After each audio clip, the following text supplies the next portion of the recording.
Hello everyone, welcome to School Plus CDP Chapter Wise MCQ series रे मैं आपन को स्वागत करूची।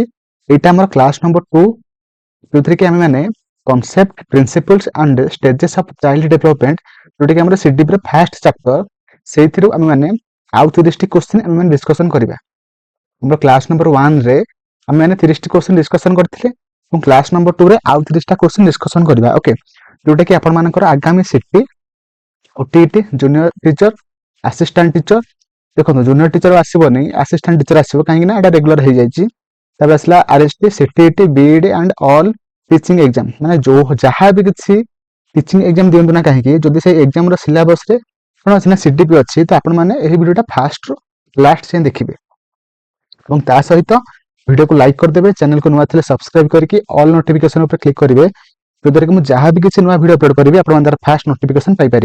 ओके, और आपण को आउ को चैप्टर वाइज एमसीक्यू दरकार मते कमेंट रे जणेबे और एही वीडियोटी आपण मानको केमिति लागला मते कमेंट रे जणेबे। और चलंतु आमे माने क्वेश्चन ऊपर को जिबा। तो प्रथम क्वेश्चन एठी आपण मानको पचारछि कहिछि निम्नलिखित मध्यरु केउंटी परिमाणात्मक परिवर्तन को बुझाउछ हला गोटे सेकंड हला बुझाउछ हला। तो ऑप्शन अछि विकास परिपक्वता वृद्धि उपरोक्त मध्यरु केउंटी नुहे। ओके, 36 नंबर क्वेश्चन जो माने जानछन्ती मते कमेंट रे जणेबे हला कोउटा माने चाटांग मध्यरु आपण मानको पचारछि कि हमर कोउटा जोटा कि क्वांटिटेटिव चेंजेस को बुझाउछ हला। देखो हमर विकास जोटा कि हमर कोन आमे ताको कोन करि परिबा माने परिमाण क्वांटिटेटिव रे हम ताको एक्सप्रेस करि परिबा नाही हला। तापर आसला कोन ना परिपक्वता मैच्योरेशन एटा को मध्ये माने परि माने क्वांटिटेटिव नंबर रे किबा हो किबा कोनसी ओजन रे हो हम ताको कोन ना हम ताको एक्सप्रेस करि परिबा नाही। देखंतु माने वृद्धि माने हमर हाइट हे वाला कि हमर वेट हे वाला सेटा को माने कोन करि परिबा ना हम माने गोटे नंबर रे हो कि हमर गोटे केजी बा ओजन रे हो हम ताको एक्सप्रेस करि परिबा सेटा होचे हमर कोन परिमाणात्मक परिवर्तन को बुझाउछला। तो ऑप्शन सी हे जिवो सठिक आंसर। ओके, तो परवर्ती क्वेश्चन कहिछि विकास कहिले आमे कोन बुझला। ऑप्शन अछि परिमाणात्मक परिवर्तन गुणात्मक परिवर्तन परिमाणात्मक और गुणात्मक परिवर्तन ना हमर उपरोक्त मध्य केउंटी नुहे। देखंतु तो सठिक आंसर कोन हो मते कहंतु जो मन जानि छु मते कमेंट रे जणाइबे। तो हमर कोन हमर गुणात्मक परिवर्तन ना हमर ऑप्शन बी जोटे कि हमर विकास कहिले हम कोन बुझू ना हमर गुणात्मक परिवर्तन हला। जहाँ भी हमर माने क्वालिटेटिव चेंजेस होची माने हम कार्य करिवार क्षमता हम गोटे बॉल को फोपर धरि पार नथिले से बॉल का माने कोन ना हम धरि परचंती हला ताक सेटा हमर कोन ना गुणात्मक परिवर्तन हला। ऑप्शन बी हे जिवो सठिक आंसर हला। देखंतु हमर जते बेले विकास होची हमर वृद्धि हेबा सहित विकास हेले भलो खाली विकास हेले हे जिवोनी। ओके, तापर कहिछि निम्नलिखित मध्यरु केउंटी वृद्धि रो एक उदाहरण अटे हला। ऑप्शन अछि शरीर उच्चता वृद्धि कथा न कहि पारिबा कथा न कहि पारि कांदिबा ना खट कांथ धरि छिडा हेबा ना उपरोक्त समस्त क्रिया। देखंतु हमर वृद्धि काहा को बुझाउची ना हमर जोटा हमर शरीर बड़ होथो ना कोन जेमि हमर हाइट हे वाला कि हमर वेट हे वाला सेटा हम माने माने नंबर रे एक्सप्रेस करि पारछन्ती। तो सेति पय हम माने ताको हम कहिथांती कोन ना हम कहिथांती ग्रोथ हेला ना वृद्धि हेला। सेहि भले ऑप्शन ए हे जिवो सठिक आंसर जोटा कि हमर कोन ना ऑप्शन ए शरीर रो उच्चता हला। शरीर उच्चता जो वृद्धि होउची ताको हम कहिथांती वृद्धि हेला। ऑप्शन ए हे जिवो सठिक आंसर हेला। परवर्ती क्वेश्चन कहिछि निम्नलिखित मध्यरु हला केउंटी शिक्षक श्रेणी कक्ष रे चेष्टा द्वारा पिला मानकर क्षेत्र रे परिवर्तन आनि पारिबे हला। माने एठी क्वेश्चन पचारछि कि गोटे शिक्षक कोन करिवो जद्वारा कि गोटे पिला रो क्लासरूम रे एमि कोन करिवो जोटा कि कोन हे परिवो ना हमर माने चेंज करि परिवो गोटे टीचर ता हाथ रे अछि। तो ऑप्शन अछि शरीर रो रंग ना शारीरिक गठन ना लिखिबार शैली ना उपरोक्त मध्य केउंटी नुहे। तो शरीर रंग जोटा कि हमर जेनेटिक रु आसीबो बापा मानकर जहाँ भी रंग होइथिबो पिला मानकर से रंग आसीबो। तापर शारीरिक गठन सेटा मध्ये सेम बापा मानकर डेंगा थिले छुआ डेंगा हबो हला। तो जदि माने जेनेटिक्स रु आछला देखो जो लिखिबार शैली जोटा हमर ऑप्शन सी लिखिबार शैलीटा जोटा कि टीचर चेंज करि परिबो हला।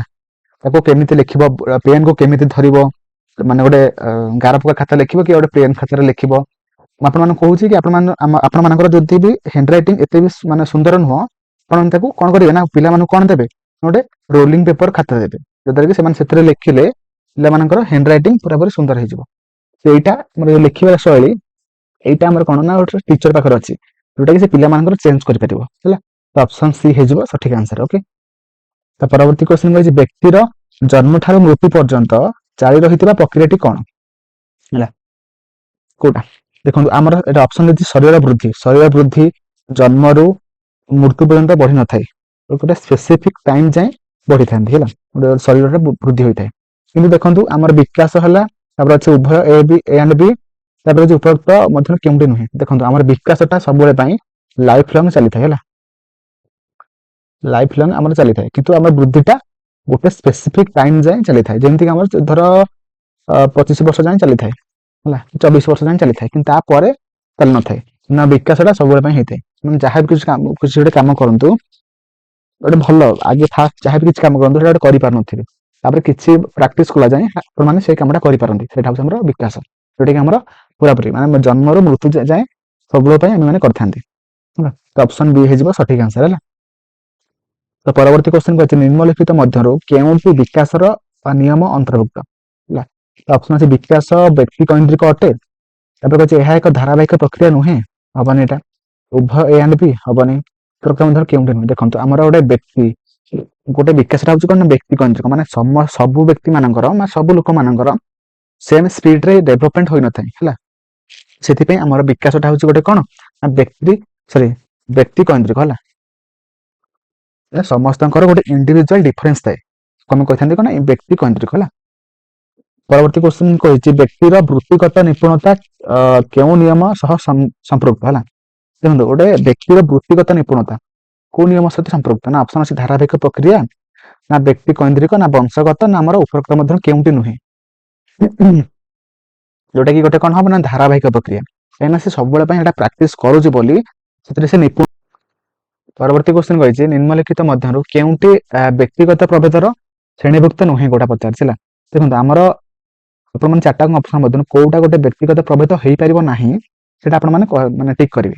ଦେଖନ୍ତୁ ଯୌବନ ପ୍ରାପ୍ତ ସମସ୍ତଙ୍କର ଆଟ ଏ ଟାଇମ ହୋଇନଥାଏ, ବୁଝିପାରିଲେ, ସେଟା ଆମର ବ୍ୟକ୍ତିଗତ ପ୍ରଭେଦରେ ଯାଉଛି। ତାପରେ ଆସିଲା ଉଚ୍ଚତା ପ୍ରଭେଦ, ଏଟା ମଧ୍ୟ ଆମର ବ୍ୟକ୍ତିଗତ ପ୍ରଭେଦରେ ଯାଉଛି, କାହିଁକିନା ସମସ୍ତଙ୍କର ଉଚ୍ଚତା ସେମ୍ ହବ ବୋଲି ସେମିତି କିଛି ମାନେ ନାହିଁ। ତାପରେ ଆସିଲା ଲିଖନ ଶୈଳୀ ମଧ୍ୟ, ଏଟା ମଧ୍ୟ ସେମ୍, କାହିଁକି ନା ସମସ୍ତଙ୍କର ଲିଖନ ଶୈଳୀ ମଧ୍ୟ ସେମ୍ ନୁହଁ, ସେଥିପାଇଁ ଆମର ଏଟା ମଧ୍ୟ ଆମର ବ୍ୟକ୍ତିଗତ ପ୍ରଭେଦରେ ଯାଉଛି ତିନିଟାଙ୍କ। କିନ୍ତୁ ଦେଖନ୍ତୁ ଏଟା ନୁହେଁ ପଚାରିଛି ନା, କୋଉଟା ମାନେ କୋଉଟା ହେଇପାରିବ ନାହିଁ, ସେଥିପାଇଁ ଆମର ଅପସନ ଡି ହେଇଯିବ ସଠିକ ଆନ୍ସର, ଯୋଉଟା କି ଉପରୋକ୍ତ ମଧ୍ୟ କେଉଁଟି ନୁହେଁ। ମାନେ ଆମ ସବୁରେ ଆମର କଣ ବ୍ୟକ୍ତିଗତ ପ୍ରଭେଦ ହେଇପାରିବ, କିନ୍ତୁ ଆମର ନାହିଁ ଆଉ କିଛି ନୁହେଁ ହେଲା ଭଳିଆ କିଛି ମାନେ ଅପସନ ହିଁ ନାହିଁ, ସେଥିପାଇଁ ଆମର ଅପସନ ଡି ହେଇଯିବ ସଠିକ ଆନ୍ସର। ତ ପରବର୍ତ୍ତୀ କ୍ୱେଶ୍ଚନକୁ ଯିବା। ପରବର୍ତ୍ତୀ କ୍ୱେଶ୍ଚନ କହିଛି କେଉଁ ପର୍ଯ୍ୟାୟରେ ବିକାଶର ବେଗ ଦ୍ରୁତ ହୋଇଥାଏ ହେଲା। ଅପସନ ଅଛି ଶୈଶବ ଅବସ୍ଥା, ପ୍ରାକ୍ କୈଶୋର ଅବସ୍ଥା, କୈଶୋର ଅବସ୍ଥା, ନା ପ୍ରୌଢାବସ୍ଥା। ସଠିକ ଆନ୍ସର କଣ ହବ ନା, ଆମର ଦେଖନ୍ତୁ ପ୍ରାକ୍ କୈଶୋର ଅବସ୍ଥାରେ ଆମର ବିକାଶର ବେଗଟା ଏତେ ବି ବଢି ନଥାଏ, କିନ୍ତୁ ଦ୍ରୁତ କେତେବେଳେ ହେଇଥାଏ ନା ଆମର ଶୈଶବ ଅବସ୍ଥା ହେଲା। ଅପସନ ଏ ହେଲା, ଶୈଶବ ଅବସ୍ଥାରେ ବେଗ ପୁରାପୁରି ଦ୍ରୁତ ହୋଇଥାଏ ହେଲା, ବହୁତ ଶୀଘ୍ର ଗୋଟେ ଛୁଆଟେ ବଢି ଯାଇଥାଏ ହେଲା।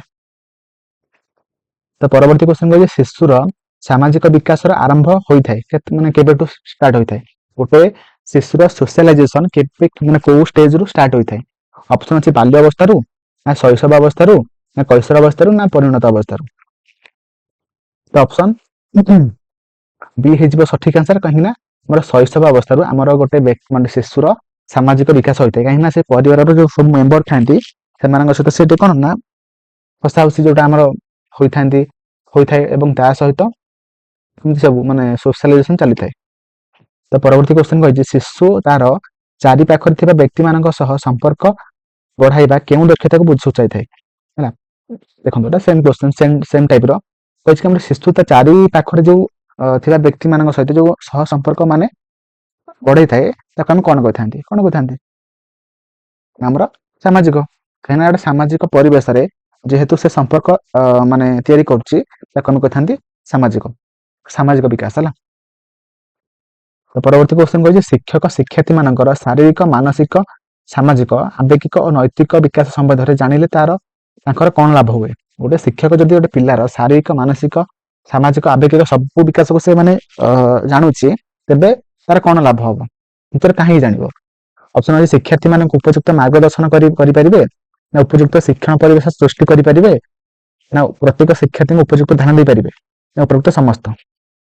जोटा देखो सब ऑप्शन गुड़िका पॉजिटिव अच्छी से सठिक आंसर हो ऑप्शन डी है कहीं से माने गोटे शिक्षार्थी को तार गोटे पिलार जहाँ भी गोटे भल माने नॉलेज थी सेटा नॉलेज उपर से केमी गोटे माने निपुणता पाइपर से गोटे टीचर ताको मार्गदर्शन करेंगे आसला माने सही जो आमर से केमी निपुणता सब सही नॉलेज माध्यम से केमी निपुणता पाइपर से गोटे शिक्षण परिवेश टीचर सृष्टि करेंगे आसला कौन ना उपयुक्त ध्यान दे पारे ऑप्शन डी हो सठिक आंसर कहीं तीन नंबर फर्स्ट ठीक अच्छे परवर्ती क्वेश्चन कही केउं कारण पाए शिक्षकंकर शिक्षार्थी मान वृद्धि और विकास संबंध में उपयुक्त ज्ञान रहा दरकार कौन पाई कहीं उपयुक्त शिक्षण परिवेश सृष्टि करेंगे जोटा कि आपको कहीकि आसली शिक्षार्थी मान आवश्यकता जानीपर शिक्षार्थी मान विभिन्न शिक्षण समस्या समाधान दरकार हम ऑप्शन डी हो सठिक आंसर ओके परवर्ती क्वेश्चन कही निम्नलिखित मध्य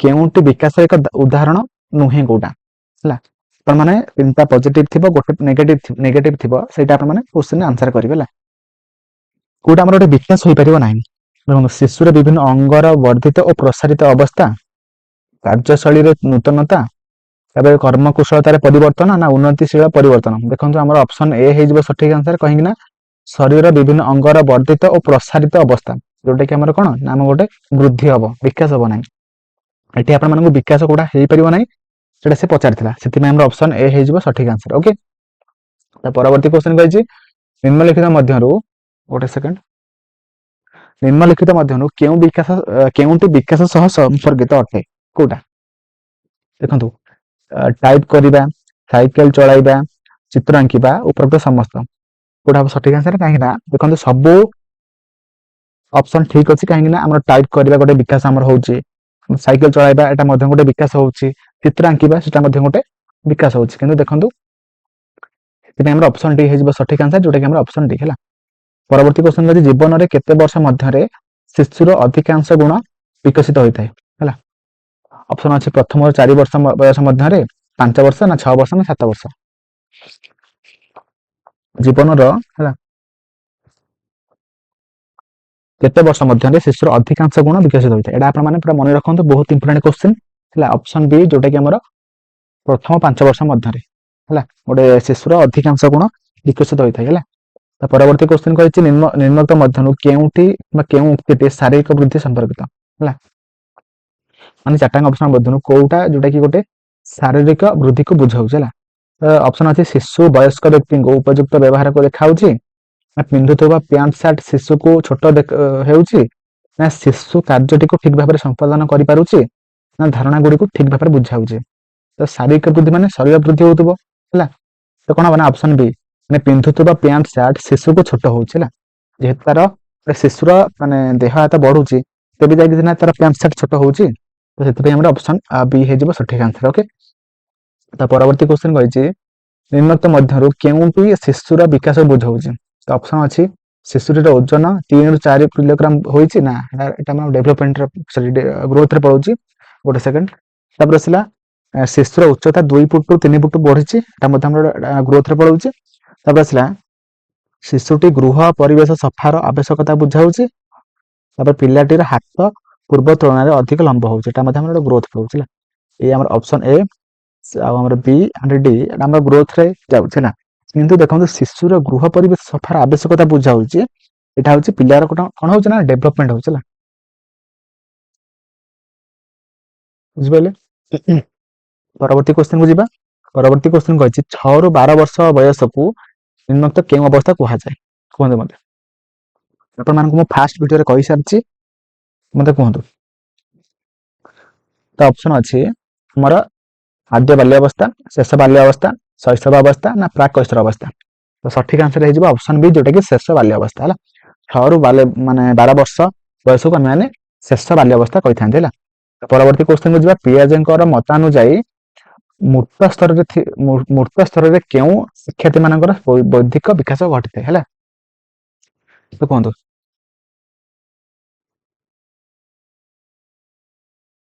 तो देखो आमर पियाजेंकर है जो मूर्त स्तर जो न कि से कौ क्लास रे पढ़ती कौ स्तर से रही था प्राक प्राथमिक ना प्राथमिक ना उच्च प्राथमिक उच्च माध्यमिक ना ଉପରୋକ୍ତ ସମସ୍ତ ହେଲା ନା ପ୍ରାଥମିକ ହେଲା, କାହିଁକିନା ସେମାନେ ପ୍ରାଥମିକ ବିଦ୍ୟାଳୟରେ ପଢୁଥିବେ ବା ପ୍ରାଥମିକରେ ସେ ଯାଉଛନ୍ତି ହେଲା। ପ୍ରାକ୍ ପ୍ରାଥମିକ ହବ ନାହିଁ, ଉଚ୍ଚ ମାଧ୍ୟମିକ ମାନେ ହାଇସ୍କୁଲ ପଳେଇଥିବେ ମାନେ ଅଙ୍ଗନବାଡି ମାନେ ନୁହନ୍ତି ନା କଣ କୋଉମାନେ ହବ ନା ଅପସନ ବି ଯୋଉଟା କି ପ୍ରାଥମିକ ହେଲା। ମୂର୍ଖସ୍ଥର ମାନେ କଣ ନା ସେମାନେ କୋଉଠି ଥିବେ ନା ଆମର ଧର ଆମର 11 ବର୍ଷ ନା କେତେ ହେଇଥିବ ନା 6 5 11 ମାନେ ତାଙ୍କୁ ସେମାନେ ଷଷ୍ଠ କି ସପ୍ତମ ହେଇଥିବ ହେଲା। ସେମାନେ କଣ ନା ଆମର ପ୍ରାଥମିକରେ ଯାଉଛନ୍ତି ନା ହାଇସ୍କୁଲ ଯାଇନଥିବେ। ତ ପରବର୍ତ୍ତୀ କ୍ୱେଶ୍ଚନ କହିଛି ଜଣେ ଶିକ୍ଷକ ପ୍ରଥମ ଶ୍ରେଣୀରେ ପଢାଇବା ସମୟରେ ପୃଷ୍ଠ ଲିଖନ ଉପରେ ଅଧିକ ଗୁରୁତ୍ୱ ଦିଅନ୍ତି ହେଲା। ସେ କେଉଁ ପ୍ରକାର ବିକାଶକୁ ଲକ୍ଷ୍ୟ କରି ଏହା କରିଥାନ୍ତି କୁହନ୍ତୁ ମତେ। ଯଦି ଗୋଟେ ଶିକ୍ଷକ କଣ କରୁଛନ୍ତି ନା ପ୍ରଥମ ଶ୍ରେଣୀରେ ପଢାଇବା ସମୟରେ ପୃଷ୍ଠ ଲିଖନ ଉପରେ ଅଧିକ ଗୁରୁତ୍ୱ ଦେଉଛନ୍ତି, ତାହେଲେ ସେମାନେ ସେ କୋଉ ବିକାଶ ଉପରେ ଅଧିକ ଲକ୍ଷ୍ୟ କରନ୍ତି ସେଟା ସେ କ୍ୱେଶ୍ଚନ ପଚାରିଛି। ତ ଅପସନ ଅଛି ମାନସିକ, ବୌଦ୍ଧିକ, ସ୍ନାୟୁବିକ, ପେଶୀୟ, ଆବେଗିକ। ତ ସଠିକ ଆନ୍ସର ହେଇଯିବ କଣ ନା ଆମର ଅପସନ ବି ଯୋଉଟା କି ସ୍ନାୟୁବିକ ପେଶୀୟ। ମାନେ କାହିଁକି ନା ସେମାନେ ଦେଖିବେ ତାପରେ ସେମାନେ ଲେଖିବେ, ମାନେ ଦେଖିକି ଲେଖିବାଟା ଆମର ଗୋଟେ କଣ ହଉଛି ନା ଆମର ସ୍ନାୟୁବିକ ଆଉ ତା ସହିତ ମାଂସପେଶୀୟ ଡେଭଲପମେଣ୍ଟ କୁ ବୁଝାଉଛି। ସେ ଦେଖୁଛି ତାପରେ ତାର ନର୍ଭସ ସିଷ୍ଟମ ସେଇ ଟାଇପରେ ସେ ଡିମାଣ୍ଡ ଦଉଛି ତୁ ଏଇଭଳିଆ ଲେଖ ବୋଲି। ସେଠି ସେ ଦେଖିବାଟା ନା ସେଟା ଏମ ଗୋଲ ଲେଖା ହେଇଛି, ଗୋଲ ଅଛି ତୁ ଗୋଲ ଲେଖ ହେଲା। ସେଟାକୁ ଆମେ କହିଥାନ୍ତି କଣ ନା ସ୍ନାୟୁବିକ ଆଣ୍ଡ ପେଶୀୟ ବିକାଶ ହେଲା। ପରବର୍ତ୍ତୀ କ୍ୱେଶ୍ଚନ କହିଛି ବିକାଶ ସମ୍ବନ୍ଧୀୟ କେଉଁଟି ଠିକ, ମାନେ ବିକାଶ ସମ୍ପର୍କରେ କୋଉଟା ଠିକ ଅଛି ହେଲା। ତ ଫାର୍ଷ୍ଟ ଅପସନ ଅଛି ପୁଅ ମାନଙ୍କ କ୍ଷେତ୍ରରେ 20 ରୁ 22 ବର୍ଷ ପରେ ଆଉ ବିକାଶ ଘଟେ ନାହିଁ। ତାପରେ କହିଛି ଦେଖନ୍ତୁ ଆମର ବିକାଶଟା ପୁରାପୁରି ମରିବା ଯାଏଁ ହୋଇଥାଏ, ସେଥିପାଇଁ ଆମର ଅପସନ ଏଟା ଆମର ଭୁଲ ଅଛି ହେଲା। ତାପରେ ପରିପକ୍ୱନରେ ବିକାଶର ଅନ୍ତ ଘଟେ, ତାପରେ 40 ବର୍ଷ ପରେ ବିକାଶର ହ୍ରାସ ଘଟିଥାଏ, ମୃତ୍ୟୁ ପର୍ଯ୍ୟନ୍ତ ବିକାଶ ଘଟିଥାଏ, ପୁରା ଠିକ ଅଛି। ଅପସନ ଡି ହେଇଯିବ ସଠିକ ଆନ୍ସର, ଯୋଉଟା କି ଆମର ମୃତ୍ୟୁ ପର୍ଯ୍ୟନ୍ତ ବିକାଶ ଘଟିଥାଏ ହେଲା। ଆମର ମାନେ ମରିବା ଯାଏଁ ଆମର ବିକାଶ ସେଇ ଟାଇପର ଘଟିଥାଏ ହେଲା। ପରବର୍ତ୍ତୀ କ୍ୱେଶ୍ଚନ କହିଛି ବିକାଶର କେଉଁ ଅବସ୍ଥାରେ ଶିଶୁ ନିଜର କାର୍ଯ୍ୟ ପ୍ରତି ଅନ୍ୟମାନଙ୍କର ଦୃଷ୍ଟି ଆକର୍ଷଣ କରିବାକୁ ଚେଷ୍ଟା କରିଥାଏ ହେଲା। ମାନେ ସେ କୋଉ ଷ୍ଟେଜରେ ଗୋଟେ କଣ କରେ ନା ଗୋଟେ ପିଲା ଯାହା ବି କରୁଥିବ ସେ ଅଧିକ ଦେଖେଇ ହବ ନା ଏଇଟା ମୁଁ କରୁଛି ବୋଲି ହେଲା। ତ ଅପସନ ଅଛି ଶୈଶବ ଅବସ୍ଥା, ଆଦ୍ୟ ବାଲ୍ୟ ଅବସ୍ଥା, ପ୍ରାନ୍ତ ବାଲ୍ୟ ଅବସ୍ଥା ନା ପ୍ରାକ୍ କୈଶୋର ଅବସ୍ଥା। ସଠିକ ଆନ୍ସର ହେଇଯିବ ଆମର ଆଦ୍ୟ ବାଲ୍ୟ ଅବସ୍ଥା ହେଲା। ଆପଣମାନଙ୍କୁ ଫାଷ୍ଟ ଭିଡ଼ିଓ କହିସାରିଛି କୋଉ ଅବସ୍ଥାଟା କେତେ ବର୍ଷରୁ କେତେ ବର୍ଷ। ତ ମତେ ଫାଷ୍ଟ ଆପଣମାନେ କମେଣ୍ଟରେ ଜଣେଇବେ କି ଆଦ୍ୟ ବାଲ୍ୟ ଅବସ୍ଥାଟା ଆମର କେତେ ବର୍ଷରୁ କେତେ ବର୍ଷ ହେଲା। ତ ପରବର୍ତ୍ତୀ କ୍ୱେଶ୍ଚନ ଅଛି କହିଛି ବୃଦ୍ଧି ଓ ବିକାଶର କେଉଁ ଅବସ୍ଥାକୁ ଚାପ ଓ ତାଡ଼ନା ଅବସ୍ଥା ବା period of stress and storm period କୁହାଯାଏ। ମତେ ଫାଷ୍ଟ କୁହନ୍ତୁ ଏଇ ମାନେ ଆମର ଆଡୋଲେସେନ୍ସ ପିରିୟଡଟା ଆମର ଷ୍ଟ୍ରେସ୍ ଆଣ୍ଡ ଷ୍ଟ୍ରେନ୍ ପିରିୟଡ ବୋଲି କିଏ କହିଥିଲେ ମତେ କମେଣ୍ଟରେ ଜଣେଇବେ ହେଲା।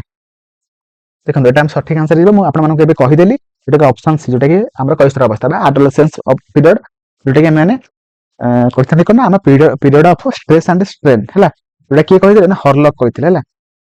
ତ ପରବର୍ତ୍ତୀ କ୍ୱେଶ୍ଚନ କୁ ଯିବା, କହିଛି ଶିଶୁର ବୌଦ୍ଧିକ ବିକାଶ ମୁଖ୍ୟତଃ 4ଟି ପର୍ଯ୍ୟାୟରେ ଦେଇ ସଂଗଠିତ ହୋଇଥାଏ, ଏହା ଉପରେ କିଏ ପରୀକ୍ଷା କରିଥିଲେ ହେଲା। ଆମର ଗୋଟେ ଶିଶୁର ବୌଦ୍ଧିକ ବା ଜ୍ଞାନାତ୍ମକ ବା କଗ୍ନିଟିଭ ଡେଭଲପମେଣ୍ଟ ହେଲା ଗୋଟେ 4ଟା ପିରିୟଡରେ ବା 4ଟା ପର୍ଯ୍ୟାୟରେ ମାନେ ହୋଇଥାଏ।